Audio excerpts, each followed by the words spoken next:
ایران آزاد برای دموکراسی و حقوق بشر. گردهمایی جوامع ایرانیان در آمریکا با حضور نمایندگان انجمن‌های ایرانی از 40 ایالت و شخصیت‌های برجسته آمریکایی. واشینگتن 15 اردیبهشت 1397. شهردار رودی جولیانی: ما اینجا به عنوان جمهوری‌خواه و دموکرات حضور نداریم، بلکه به این دلیل اینجا هستیم که به آزادی عشق می‌ورزیم که همکنون آن را می‌بینیم و در آلبانی هم دیدم. اعتراضاتی که در ماه ژانویه شروع شد در سراسر ایران در جریان است. ما از مبارزه مردم ایران برای آزادی حمایت می‌کنیم.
Thank you.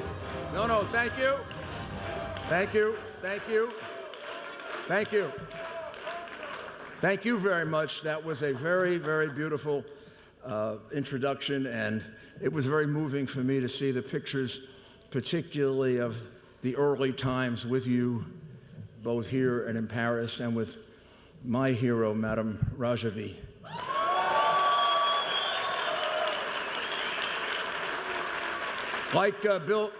Like Bill Richardson, I believe that the most powerful thing about this movement is that it is political in the best sense, meaning it's not partisan political, it's not ideologically political, it's morally political.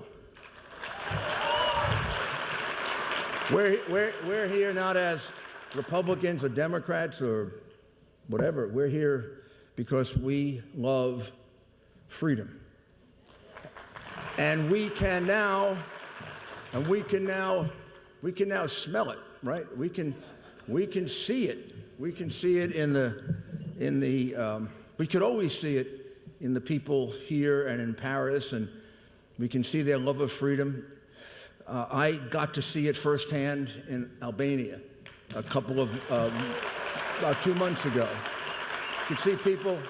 You can see what they can do when they live in freedom, how much more they can organize, how much more they can get information for us. Now that they don't have to worry about being slaughtered by the Iranians and the Iraqis who have become a satellite of Iran, they can do a lot of productive things. And they have now speeded up dramatically our ability to bring freedom to Iran. I really believe that it is now in sight that we will have one of these conventions in Tehran.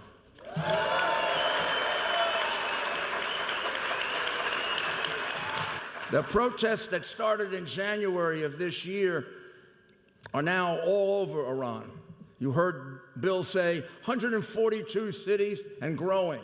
When the protests started, and we were so hopeful that they'd take off 3 or 4 or 5 years ago, well, the president at the time turned his back on the freedom fighters. And people died because he did that. Just like he turned his back on the people of Syria after he drew the line and they died from chemical weapons. Well, President Trump's reaction to both very different. In the case of Syria, they crossed the red line and he bombed them. We got a president who's tough, a president who doesn't listen to the people who are naysayers, and a president that is as committed to regime change as we are.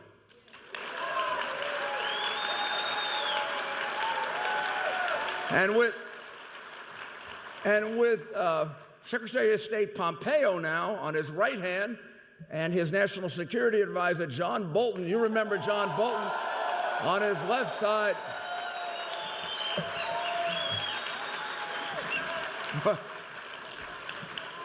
What do you think is going to happen to that agreement? That nuclear agreement?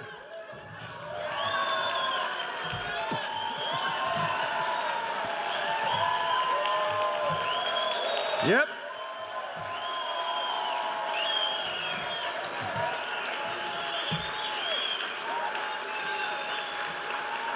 With that gone, sanctions back,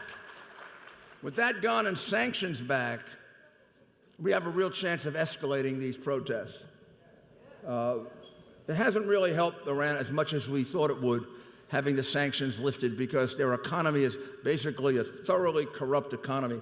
The only people getting wealthy in Iran are the mullahs and Rouhani and Khamenei and all the people who cooperate with them. Everybody else is poor now.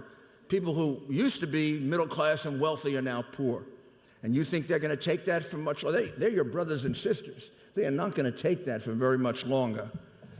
So my guess is this is going to happen faster than people think. And we have something very different here. Unlike what we had in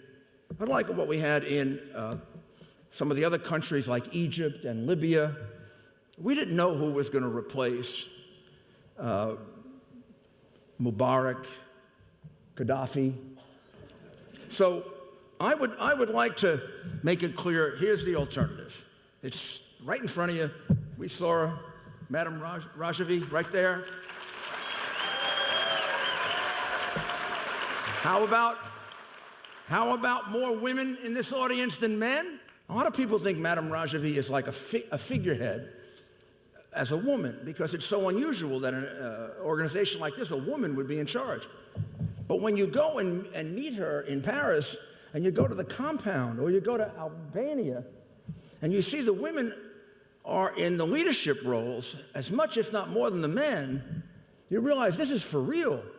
When their 10 principles include the rights of women, they don't just say it, they live it, maybe even more than we do in the U.S.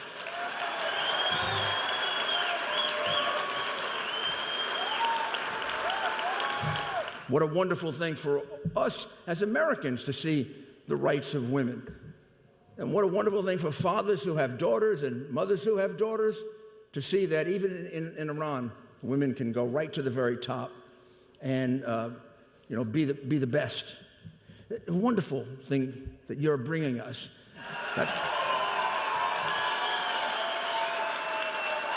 So, let me summarize the biggest of the 10 principles. So, first, firmly committed to the thing that has to be decided in a few days, a non-nuclear Iran. Second, firmly committed, as those young people told us, to something that Iran needs, the rule of law. People should not be imprisoned, certainly people shouldn't be executed. Then democracy, choose your leaders.